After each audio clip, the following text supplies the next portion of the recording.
and welcome to another edition of 360 Half Seconds. My name is Kia from 360 Vet Sales, and with me today is 360 Vet Sales CEO Matt Arena. Matt, what's going on? How are you? I'm doing well. How are you? I'm doing well.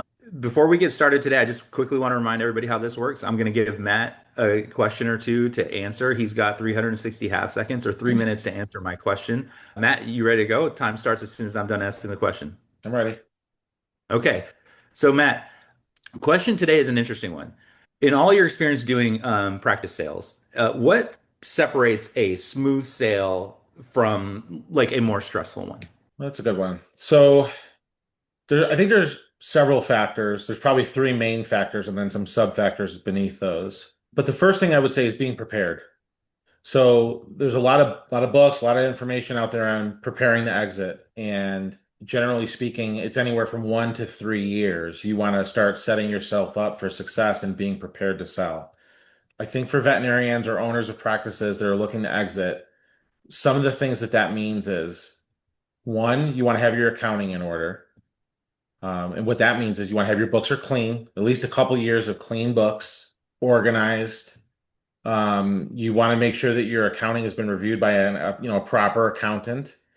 So that if you have messy books, you're going to get a lower valuation. That's just what it boils down to. You want them to be nice and clean. You, as the seller, want to have an idea and have done some homework into what you want out of a deal. That's an Um, important one. It's not that we can't exceed your expectations or do better than you might have thought, but if you know I specifically am looking for this, this, and this out of a deal, that helps you when you're meeting with different buyers to know who fits those boxes and who doesn't. If you're not prepared, it becomes a little bit overwhelming, I think. So the more prepared you are, the better. The other thing is do evaluation. Have evaluation done so that you can look at your business and your valuation, and that's part of being, the preparedness. If my valuation isn't where I want it to be, you could start asking the questions, what does it take to get my valuation where I want it to be? Right, right. Or just knowing your valuation sets up the expectation for yourself, for meetings with your financial advisor, for the expectation of what does life look like after sale. So I think that's a lot of what's really important from Hmm. from the preparedness standpoint and setting yourself up for success. The second one I think is having a good team. You know how I said Yeah. there's a few different bullet points. The other one I think is having a good team. You want to have a really good broker, someone who's going to be able to represent you and help you get all that you can out of the deal. Again, this is something most people don't do more than once in their life, so you don't want to leave stuff on the table. That's where a Yeah. broker comes in handy. You want to have really good legal, specifically, and we've had other videos on this, but I can't echo it enough. Have a M&A attorney, a mergers and acquisitions attorney that specializes in veterinary. The reason the veterinary specific or has experience in veterinary is so important is because these deals with these corporate buyers today are all somewhat similar in that they all are going to do a lot of similar things. And if you have your average run-of-the-mill attorney, they are not going to be familiar with things that are asked for, and you're going to spend more money fighting battles that you'll never win, and it's going to take up more time. And again, time kills all deals.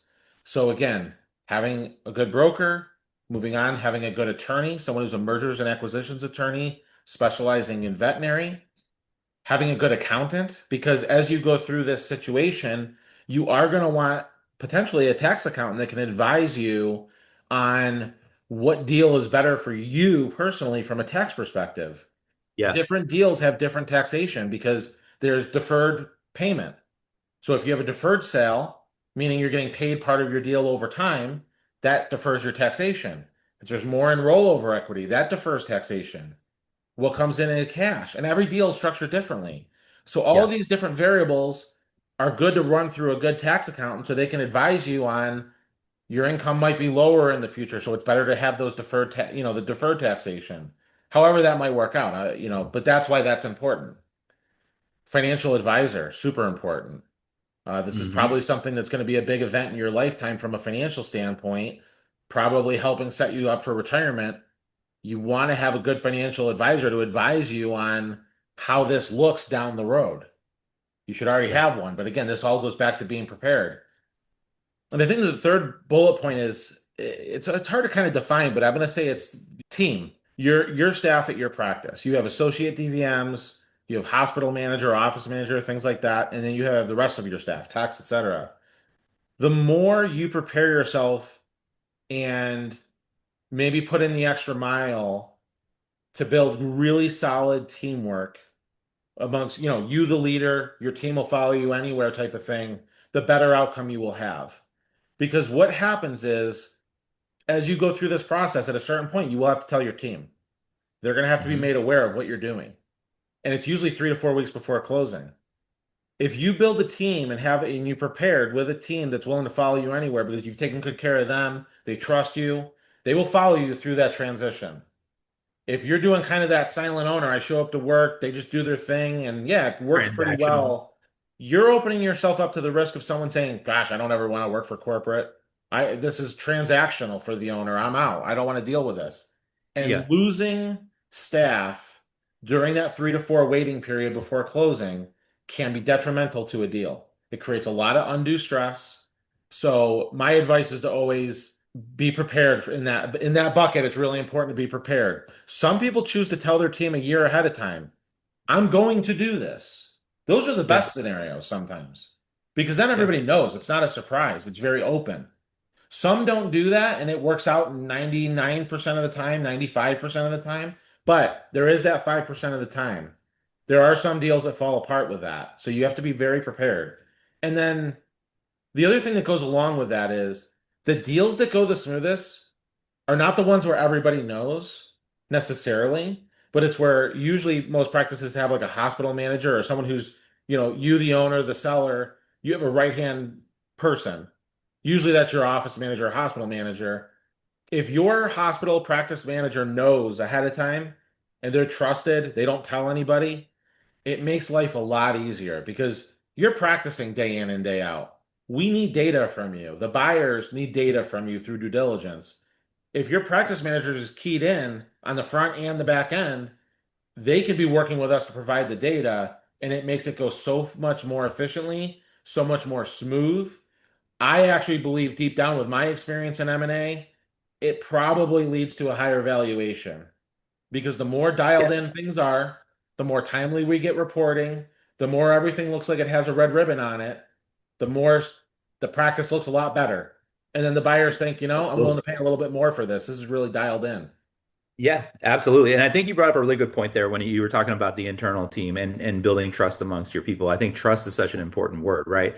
It's because at the end of the day, they need to trust that just because you're selling your practice, you're not putting them in a bad position, that you've Yep. really taken the time to not just think about yourself and what you're going to get out of it, but what is going to happen to your team, what is going to happen to your legacy, what is going to happen to your clients. And if they know and you have that relationship with them and they know that you would never put them in a bad situation, then they are going to follow you through with the transition, knowing that you probably chose a buyer that's not going to disrupt things or Yes. anything and that you will also remain there. You know, what I mean, I think that's the other thing. It's like they need to know that you're not like just leaving them in the dust. You're going to be there too. So Yes. whichever partner you're deciding to partner with is going to be one that even you feel comfortable with. And I think if you have those nice relationships with your staff, with your associates, then there's no reason for them to be skeptical of what you're doing. They know that you have their back, so to Yes. speak. If I 100%. can also add a couple things that came to my mind.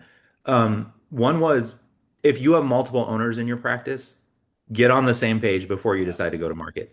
Don't be in a 100%. situation where one person wants this or one person wants this, and those two things don't, um, they don't sync. The Even more if aligned you're you kind of are, the smoother it goes. That's a really good point. Yeah, and it doesn't mean you have to be in agreement on everything. There are ways that we can structure deals where, let's say, one person stays in as a joint partner and one person doesn't. But it is really key for you guys to have those discussions ahead of time so you both know where each other stand and you both know how to kind of pursue the options that are in front of you once they are. Agreed. Um, and then the last thing I would say is just remain engaged. You're as Matt said, you're going to have all these people on your team, your financial advisor, your broker, your lawyer. You still, they're experts at what they do and they're going to do a great job for you, but you should still remain engaged. Remember, at the end of the day, you are the final decision maker. So it's nice to have all those people doing all the work, but stay engaged with the decision making part The of it. buck stops, yeah, the buck stops with you no matter what. And I will add one last thing, which is, I kind of call it skeletons in the closet. I think as Right. sellers of businesses, we sometimes think to ourselves, we know there might be this issue or that issue, but I think it'll go okay. I think there's a good chance. My experience is those things all rear their ugly head when you go through the process at the worst possible time. So if you think you've got a team member or a staff inside your organization that maybe is a little toxic, maybe it's not going that well, maybe you're worried they're a flight risk, they probably are, and you need to solve that before you go to market. Again, we're talking about smoothness. Otherwise, Yeah. you're hitting the bumpy road, and most people don't like the stressful bumpy road. It's not fun for Yeah. anybody. No, it's not. And no, and that's a really good point. We tell people sometimes, like we work with veterinarians, and they're doctors for our pets, right? And so, when I bring my cat or my dog into the vet, I don't leave anything out. I tell them everything that's going on because I figure the veterinarian knows better of how to deal with that, Right, and they're going to need all the information. Well, the same thing goes with us. If you're coming into a sale and you're working with a broker like us, tell us everything. We're on your side. We're there to represent you. The sooner we know about it, the sooner we can get in front of it and make sure it doesn't become an issue down the road. right, If we find out last minute because it was kind of hidden in the background, well, we're not in a position to do a whole lot about it at that point. So right. the more you tell us up front, good and bad, the better off that whole entire process is going to be. And to the point of the question, the more smooth it's going to go. That's correct. Okay. Well, this is a great discussion, Matt, and thanks for really breaking it down. I think all those are really good points, and anybody listening to this is gonna gain a lot out of that. If you are considering going through a practice sale, or just looking at your options right now, and you want to know more about how the process works or how you can prepare yourself better, how to get evaluation done, so you can start to get those insights into your practice to see like where there's room for improvement or anything, shoot me a note, shoot Matt a note. You can reach us by email. He's Matthew with two T's at 360vetsales.com. I'm Kia, Kia, at 360vetsales.com. You can also just leave a comment under this and let us know how to get a hold of you, and we'll reach back out to you and we'll see what's going on with you and how we can help. Perfect. Okay. Well, thanks a lot, Matt, and until next time.